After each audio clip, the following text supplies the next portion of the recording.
जय श्री कृष्ण मित्रों, आज हूँ तमने अलग रीते पात्रा बनावता शीखवाड़ीश, तो विडियो अंत सुधी जोवा विनंती। पात्रा बनाववा माटे आपणे जोईशे चणानो लोट, कोथमीर, मरचुं, લીંબુ, आदु मरचानी पेस्ट, हळदर, मीठुं, लाल मरचुं, धाणा जीरुं, गरम मसालो, खांड।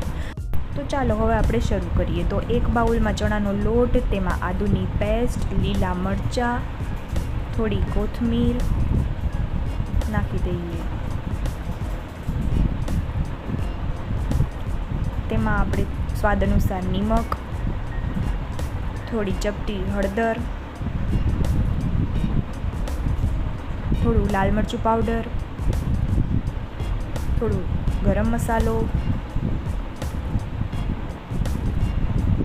अर्धा લીંબુનો રસ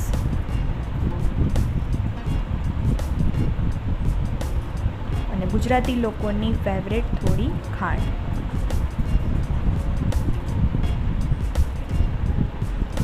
आ बधी वस्तु नाखी तेने एक सरखू रीते मिक्स करी लेवानुं छे, तेथी तेनो बधानो स्वाद लोटमां भળી जाय। त्यारबाद तेमां थोडું थोडું पाणी नाखी अने हलावतुं रहेवानुं छे। एक साथे पाणी नहीं नाखवानुं, केम के तेना गठ्ठा थई जाय छे, એટલા માટે થોડું થોડું પાણી નાખી તેને સરખી રીતે હલાવતા રહીશું અને મિક્સ કરતા રહીશું।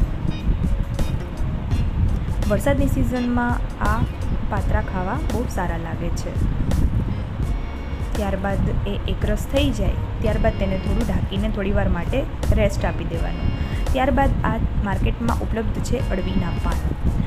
આ પાત્રા બનાવવા માટે ઉપયોગમાં લેવાય છે। એટલે આ અળવીના પાનને આજુબાજુ તેની જાડી ડંઠલ હોય છે તેને કાપી લેવાની। જ્યાં જ્યાં જાડી દાંડી જેવું દેખાય તે કાઢી લેવાનું, કેમ કે તે પછી મોઢામાં આવે તો સારું નહીં લાગતું, એટલા માટે।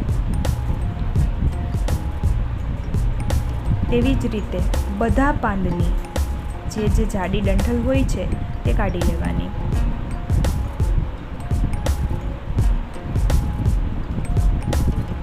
અમે આ 2 જણા માટે પાત્રા બનાવીએ છીએ, એટલે એટલીસ્ટ 10-12 પાંદ જોઈ જશે।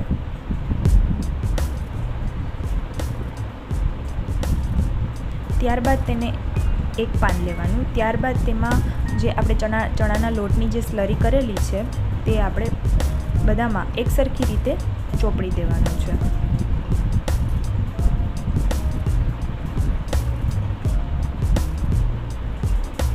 ક્યાંય બાકી ના રહેવું જોઈએ, બધી સાઈડ સરખી રીતે ચોપડાઈ જવું જોઈએ।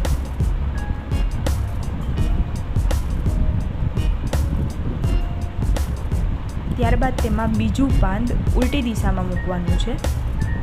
સીધું ઉલટું એ રીતે કરીને બધા એક પછી એક પાન મૂકી અને તેની ઉપર સ્લરી લગાડતું જવાનું છે।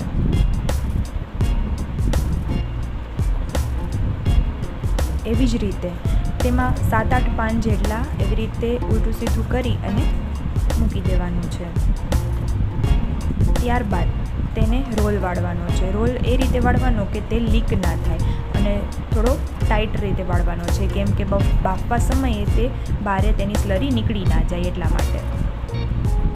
આવી રીતે તેને રોલ કરી અને સારી રીતે તેને લાસ્ટ સુધી રોલ કરી આપવાનો છે। બે સાઈડનું પાંદ વાળી અને પછી રોલ કરવાનો છે, એટલે ક્યાંયથી પણ તે નીકળે નહીં। ત્યારબાદ આવી રીતના તેને ચિપકાવી દેવાનું છે।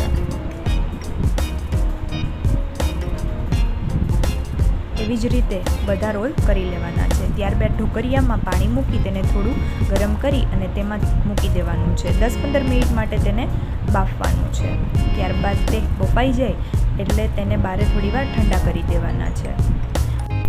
જુઓ, દેખાય છે ને મસ્ત ટેસ્ટી એવા પાત્રા। હવે તેને ચાકુની મદદથી ગોળ ગોળ રીતે થોડા કાપી લેવાના છે, એટલે સરસ રીતે તે કપાઈ જાય। ત્યારબાદ તેને તળી લેવાના છે।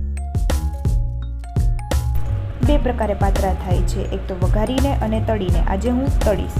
ત્યારે એક કઢાઈમાં તેલ રહી તેમાં ક્રિસ્પી થાય ત્યાં સુધી તેને તળવાના। પછી ત્યારબાદ તેને આપણે એક ડીશમાં કાઢી લઈએ। સોસ અને ચટણી સાથે મસ્ત ટેસ્ટી ખાટા મીઠા પાત્રા રેડી છે। જો આવી રીતે તમે મારા વિડીયો જોવા માંગતા હોય તો મારી ચેનલને લાઇક, શેર અને સબસ્ક્રાઈબ કરો। બાય બાય, જય શ્રી કૃષ્ણ।